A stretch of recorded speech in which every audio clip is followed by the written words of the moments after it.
आगे कहते हैं अष्टावक्र जी राजा जनक को, तुम किसी से अपेक्षा मत रखो, कि मतलब किसी से भी कुछ भी एक्सपेक्ट मत करो। दूसरा है विकृत मत हो। ये आपने बहुत जगह पे सुना होगा, निर्विकार, जिसमें कोई विकार नहीं आता है।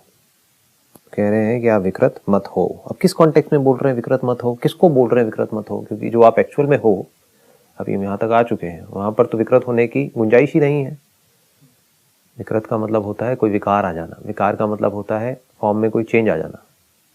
आप अभी अच्छे दिखते हो, मान लो कोई एक्सीडेंट हो गया, आपकी स्किन जल गई, अब आप बुरे दिख रहे हो। क्या हुआ? स्किन में विकार आ गया। आप बूढ़े हो गए, जब जवान थे तो बड़े अच्छे थे दिखने में, बूढ़े हो गए तो पूरे फेस पे झुर्रियां पड़ गई है। ये क्या हुआ? विकार आ गया।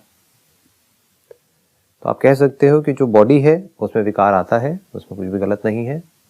जो भी फॉर्म है उसमें विकार आता है। विकार मतलब बदलता है, फॉर्म्स बदलती है, लेकिन मैं नहीं बदलता हूँ।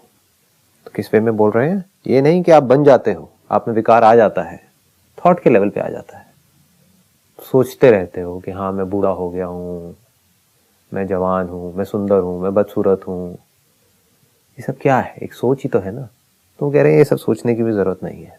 सोचना है तो सोचते रहो, लेकिन नहीं सोचोगे तो आपका मन शांत रहेगा। चिंता मत करो। किस वे में बोल रहे हैं? कि जो हम बैठ करके डर रहे हैं कि मुझे कहीं ये ना हो जाए, जो मेरे साथ में लोग जुड़े हुए हैं उनको कुछ ये ना हो जाए, वो ना हो जाए। चिंता इसी से रिलेटेड है, मैं से रिलेटेड है। आपको पड़ोसियों की चिंता नहीं होती है। आप अगर यहाँ बैठे हो तो आपको अनजान लोगों की चिंता नहीं होती है। आपको ये चिंता नहीं होती है कि अफ्रीका में भूकंप आ गया तो क्या होगा। आपको ये चिंता होती है कि अगर मैं जहां पर हूं वहां पर भूकंप आ गया तो क्या होगा। वो क्या कह रहे हैं? आप चिंता मत करो, क्योंकि जो होना है सो होना है। इस फॉर्म ने मिटना ही मिटना है। इसका मतलब ये नहीं है कि इसको फिट नहीं रखना है। अपनी तरफ से जो ऊपर ऊपर के लेवल पे आप जितना कर सकते हो वो करते रहो, लेकिन अंदर से बिल्कुल रिलैक्स्ड रहो। मतलब ऊपर से अगर आप एक्सरसाइज भी कर रहे हो, आसन भी कर रहे हो, भाग भी रहे हो, अंदर से आप रिलैक्स्ड हो और भार रहित हो जाओ। मतलब अपने ऊपर किसी भी तरह का कोई स्ट्रेस मत रखो। कभी स्ट्रेस आए भी तो पलट करके खुद को देख लो कि आप एक्चुअल में क्या हो, तो सारा स्ट्रेस गायब हो जाता है। The moment you look at yourself, the real self, then you know it for sure that I am that. There is no place for stress. उसके बाद क्या रह जाता है? ऊपर ऊपर की कुछ सेंसेशंस रह जाती हैं, जिसको आप बुरी कहते हो, दुख कहते हो, रोना धोना कहते हो। वो सब रहता है उसके बाद भी, लेकिन वहां पर कोई स्ट्रेस नहीं होता है, नेचुरली हो रहा होता है। बच्चे रो भी रहे होते हैं तो स्ट्रेस नहीं होते हैं, मतलब कि वो स्ट्रेस्ड आउट नहीं होते हैं, फ्लो में रो रहे होते हैं, फ्लो में हंस रहे होते हैं। तो रोना स्ट्रेस नहीं है। चोट लग गई, एक बच्चा रो रहा है, वो स्ट्रेस नहीं है। बस बैठ करके सोचे जा रहा है, सोचे जा रहा है, दुखी हो जा रहा है। दुखी होना स्ट्रेस है।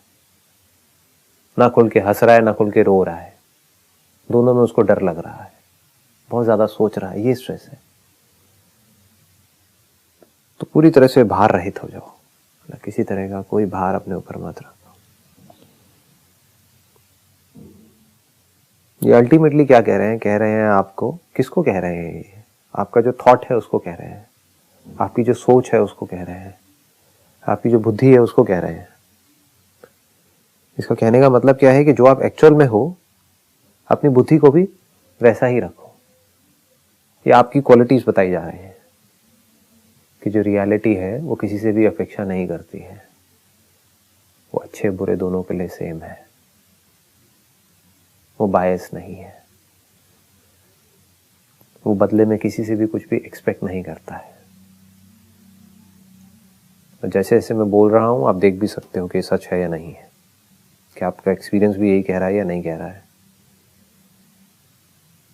कि साउंड ऑफ साइलेंस के लेवल पे कोई डिफरेंस है क्या? चलो साउंड ऑफ साइलेंस को भी छोड़ो, पानी के लेवल पे कोई डिफरेंस है क्या? आपकी बॉडी में भी पानी है, मेरी बॉडी में भी है। जो क्रिमिनल है जेल में, उसकी बॉडी में भी है।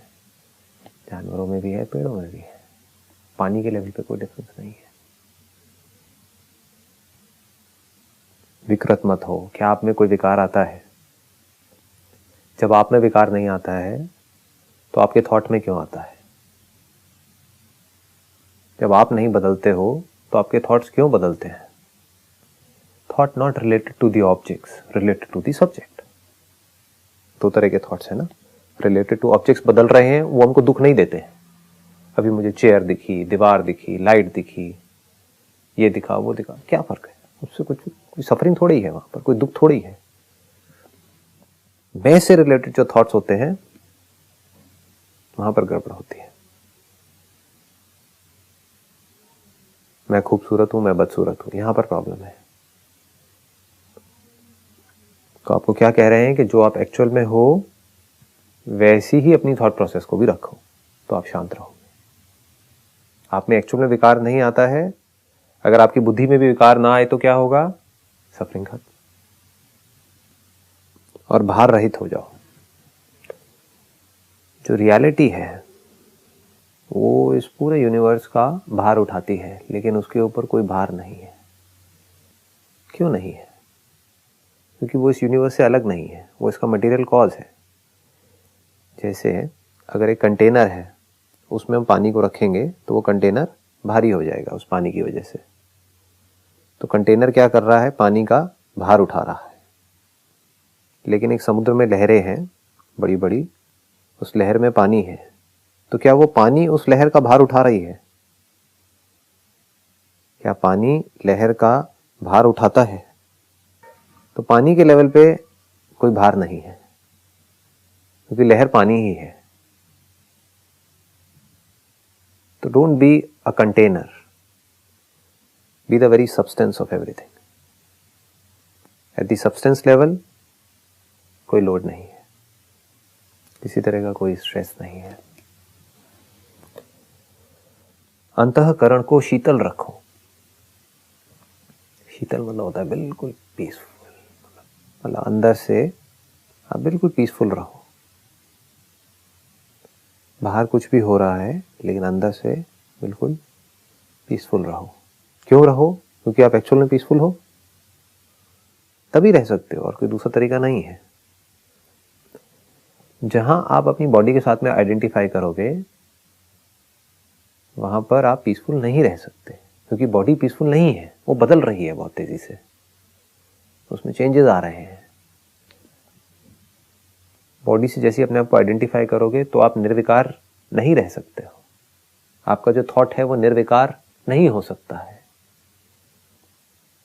बट अगर बॉडी से अपने आप को आइडेंटिफाई नहीं करते हो और देख लेते हो कि आप एक्चुअल में कौन हो, और एक बार देखने से काम नहीं होता, उसको बार बार देखते रहते हो, उनकी जो बॉडी से आइडेंटिफिकेशन है सच नहीं है, आप एक्चुअल में बॉडी नहीं हो, लेकिन फिर भी आपका एक्सपीरियंस, आपकी बातें, आपके थॉट्स सब कुछ इसी से रिलेटेड है। ये फाउंडेशन है पूरी की पूरी। ये क्या है? ये एक प्रैक्टिस है, इसको अभ्यास बोलते हैं। बचपन से लेकर के आज तक कितने साल हो गए? 30 साल, 40 साल आपने अभ्यास किया है सुबह से रात तक कि मैं ये बॉडी हूं, मैं ये बॉडी हूं। बोला नहीं ऐसे बैठ करके कि मैं ये बॉडी हूं, लेकिन जो भी कुछ सोचा है, जो भी कुछ किया है, उसकी फाउंडेशन यही थी। तो आपकी प्रैक्टिस यही है, आपकी हैबिट यही है कि मैं ये हूं। तो ये नॉलेज हो जाने के बाद भी, एक्सपीरियंस हो जाने के बाद भी आपकी जो आदत है वो तो वो की वही है। तो आदत कैसे बदलेगी? अंतःकरण शीतल कैसे होगा? आदत बदलेगी। कोई भी आदत कैसे बदलती है? धीरे धीरे बदलती है, एकदम से थोड़ी ना बदल जाती है। कोई भी नई आदत कैसे पड़ती है? धीरे धीरे पड़ती है, एकदम से थोड़ी पड़ जाती है। तो इट नीड्स प्रैक्टिस। इस प्रैक्टिस को सत्संग बोलते हैं, कि जहां एक तरफ आपने इतनी प्रैक्टिस करी है गलत सोचने की, तो अंतःकरण को शीतल रखने का सिर्फ एक तरीका है कि अब आपको एक नया अभ्यास करना होगा। अभ्यास मतलब कोई बैठ करके मेडिटेशन नहीं करनी है, कोई उल्टे सीधे प्रैक्टिस नहीं करनी है, सिर्फ समझना है कि मैं क्या हूं, क्या नहीं हूं। जो स्क्रिप्चर्स कह रहे हैं उसको अपने एक्सपीरियंस से रिलेट करना है। तो धीरे धीरे आपकी जो पूरी की पूरी थॉट प्रोसेस है वो बदल जाएगी पूरी तरह से। जैसे ही आपकी आइडेंटिफिकेशन धीरे धीरे धीरे धीरे बॉडी से हटने लग जाएगी, तो आप कहाँ आ जाओगे? आपका जो रियल नेचर है वहां पर आ जाओगे। तो अब अगर कोई थॉट्स आए भी आपके माइंड में, तो वो उसी से रिलेटेड होंगे, और वहां पर कोई सफरिंग नहीं है। आई एम दी अनलिमिटेड, बताओ क्या सफरिंग है यहाँ पर? है कोई सफरिंग की गुंजाइश है? जो भी यहाँ पे लिखा हुआ है उसको उल्टा कर दो। जो भी लिखा हुआ है, तुम किसी से अपेक्षा मत रखो, मतलब मुझे किसी से अपेक्षा होती ही नहीं है, ये आपका रियल नेचर है। मुझे किसी के होने से या ना होने से कोई फर्क ही नहीं पड़ता है। यहां पर क्या सफरिंग है? पॉसिबल ही नहीं है। विकृत मत हो, मेरे में कोई विकार आ ही नहीं सकता है, बताओ कैसे सफर करोगे? मैं बूढ़ा हो ही नहीं सकता हूं, मैं मर ही नहीं सकता हूं, मैं बदल ही नहीं सकता हूं, मैं कहीं जा नहीं सकता हूं, मैं कहीं आ नहीं सकता हूं, मैं तो हर जगह हूं, बताओ कैसे सफर करोगे? ये एक नया अभ्यास है, इस दुनिया से बिल्कुल अलग। जो दुनिया अपने अज्ञान की वजह से, अज्ञान is the root cause, ignorance, कभी देखते ही नहीं है कि सच क्या है। अंतःकरण को शीतल रखो, तुम्हारी बुद्धि की था किसी को ना मिले, वह अनंत में लगी रहे। वही बात जो भी मैंने कही है, तुम्हारी जो बुद्धि है उसकी जो था है, मतलब कि जो सरफेस है, था मतलब होता है जैसे एक समुद्र है तो उसकी जो था है, तो समुद्र की था भी आदमी को मिल जाती है, वो ढूंढ लेता है। 1 किलोमीटर नीचे, 2 किलोमीटर नीचे, 3 किलोमीटर, कहीं ना कहीं उसकी था मिल जाती है।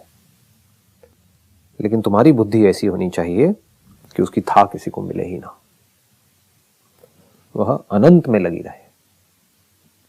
अगर बुद्धि कहीं ऐसी जगह पर लगी हुई है जिसका कोई अंत ही नहीं है, तो बुद्धि का भी कोई अंत नहीं है। अनंत मतलब वो जिसका कोई अंत ना हो। अगर बुद्धि ऐसी जगह पर लगी रहेगी जिसका अंत है, तो बुद्धि का भी अंत है। अब वो बुद्धि बड़ी जगह पर लग सकती है, छोटी जगह पर लग सकती है, चाहे कहीं भी लगे। अगर बुद्धि किसी भी ऐसी जगह पर जाकर के लगी जहां पर अंत है, तो बुद्धि का अंत है। उसकी सोच को पकड़ा जा सकता है, उसकी सोच को मेजर किया जा सकता है। हाँ ठीक है, बहुत बड़ा साइंटिस्ट है, बहुत बड़ी सोच है, वो क्या सोच रहा है कि प्लैनेट कब तक रहेगा, कितने साल से है और कब तक रहेगा, तो उसकी बुद्धि की जो था है वो हमको दिख रही है। वो क्या है, उसकी सोच बस यहीं तक है कि ये प्लैनेट कब तक रहेगा, बस। ये प्लैनेट क्या है अगर यूनिवर्स को देखा जाए तो हो सकता है कोई और बड़ा साइंटिस्ट हो, वो ये नहीं सोच रहा है प्लैनेट कब तक रहेगा, क्योंकि उसको समझ आ रहा है प्लैनेट क्या है, प्लैनेट बनते हैं मिटते हैं। वो ये दिमाग लगा रहा है कि यूनिवर्स कब पैदा हुआ था और कब तक रहेगा, तो उसकी भी था हमको पकड़ में आ रही है। बट जो इस यूनिवर्स को जानने वाला है वो कब तक रहेगा, अब पकड़ो, इसके आगे आप जा नहीं सकते। तो अनंत में लगी रहे, किसी कारण से शुद्ध मत हो। शुद्ध मतलब होता है वही छोटी सोच, दुखी होना, परेशान होना। कोई भी परेशान होता है अपनी छोटी सोच की वजह से ही होता है। जिसकी सोच बड़ी होगी वो कभी दुखी नहीं हो सकता।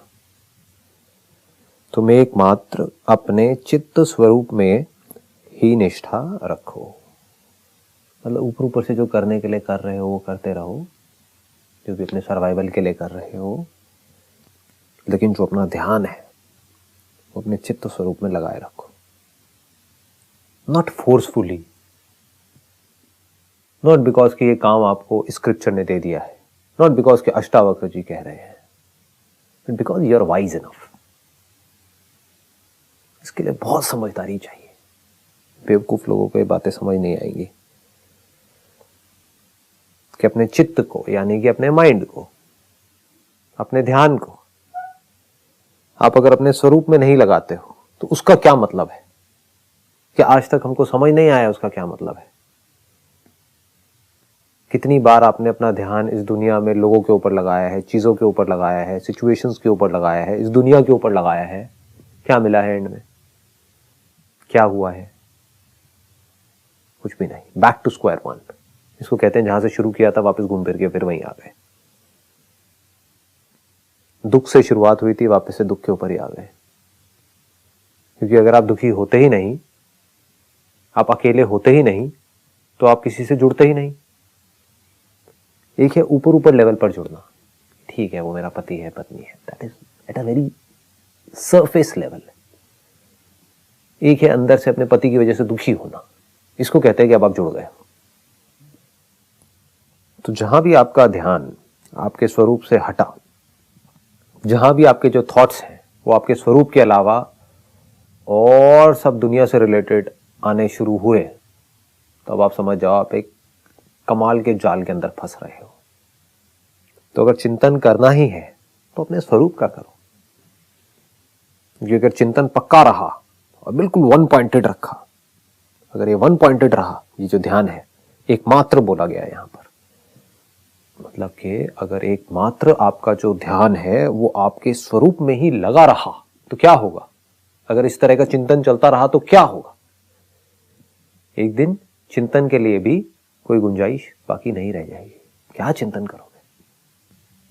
अगर आपको समझ आ गया कि मेरा जो बेसिक नेचर है दैट इज हैप्पीनेस, क्या चिंतन करोगे? इसके आगे क्या है? मैं दुखी हूं तभी तो मुझे कुछ करना है, तभी तो मुझे कुछ पाना है, तभी तो खोने का डर है, तभी तो किसी से जुड़ना है, तभी तो कोई चाहिए। मैं अकेला हूं तभी तो मुझे अकेलेपन से डर लगता है, तभी तो मैं अकेले में बोर हो जाता हूं, तभी तो मुझे कोई कंपनी चाहिए, और जिसकी मुझे कंपनी चाहिए वो लोग मेरे ऊपर हावी हो सकते हैं। लेकिन अगर मैं अकेला हूं ही नहीं तो, सिर्फ मैं ही हूं तो, अकेला का मतलब क्या है कि मैं औरों से अलग हूं और मैं अकेला हूं, I am lonely. But if I am the only one, it is very different from being lonely. मैं अकेला नहीं हूं, सिर्फ मैं ही हूं इस पूरी की पूरी क्रिएशन में। तो ये कहा जा रहा है, इसलिए कहा जा रहा है क्योंकि इट इज कंक्लूसिव। यहां पर जैसे जैसे चिंतन गहरा होता चला जाएगा तो जो माइंड है वो मर जाएगा। मर जाएगा इन द सेंस कि थॉट के लिए कोई जगह नहीं रहेगी। ये नहीं कि आपका ब्रेन मर जाएगा, ब्रेन तो और शार्प हो जाएगा। ब्रेन तो इतना शार्प हो जाएगा जिसकी कोई हद नहीं है। कि आम लोगों का ब्रेन क्या है, क्या चलता है उनके ब्रेन में? छोटी सोच, छोटी बातें, बस वही सब चलती रहती है। जिसका ब्रेन इनफाइनाइट में लगा हुआ है, मतलब कि वो ब्रेन पूरी तरीके से खाली है, मतलब कि अपनी 100% कैपेसिटी के ऊपर वो ब्रेन काम कर रही है।